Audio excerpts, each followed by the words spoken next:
Alam mo yung dati, lahat ng VAT refund claims parang sinusuri isa-isa, kahit pa maliit o malaki.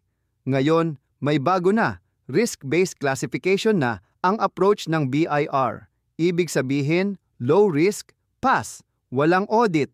Pero kung medium o high risk ka, good luck. I-audit ka pa rin. Mas mabilis, mas targeted, mas patas, di ba? Nagsara na kayo ng negosyo, nalugi, nagsakripisyo, may karapatan kang mag-claim ng VAT refund. Pero teka lang, hanggang 2 taon lang mula sa date ng tax clearance ng closure. Huwag nang hintayin ang huling segundo. Habang may oras, ayusin na ang papeles. 3. May sales kang hindi pa nababayaran? Gusto mong i-claim ang output VAT?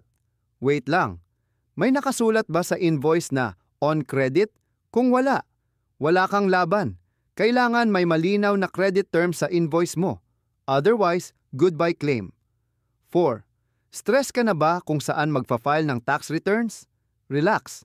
Kahit anong electronic platform ng BIR, pwede e-bar forms, EFPS, o kung anong bagong platform pa yan. Basta authorized, go lang. Wala nang excuses, day. Bis, may kontrata ka bang lampas 1 taon? Long-term service? Tandaan, buwan-buwan dapat ang invoice. Hindi pwedeng tsambahan lang. Hindi pwedeng sa dulo lang. Kung kailan ka nagtrabaho, doon ka mag-invoice. Period. Kung hindi umaksyon ang BIR sa refund mo sa loob ng 90 araw, maghintay ka ba ulit ng himala? Hindi! File mo na agad sa Court of Tax Appeals. Within 30 days, ha? Walang palusot. Kung gusto mong makuha ang pera mo, lumaban ka. Kailan ang deadline ng VAT refund claim?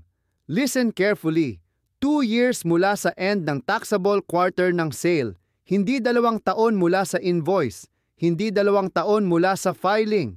2 years sa quarter end. Kapag nalampasan mo yan, sayang lang lahat ng effort mo.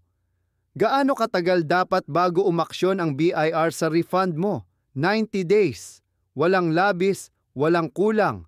Pagkatapos mong mag-submit ng complete documents, tik-tak, tik-tak, may 90 araw ang BIR para umaksyon. Kung hindi nila magawa, alam mo na ang next move mo, CTA. Siyam, nagbebenta ka ba on credit?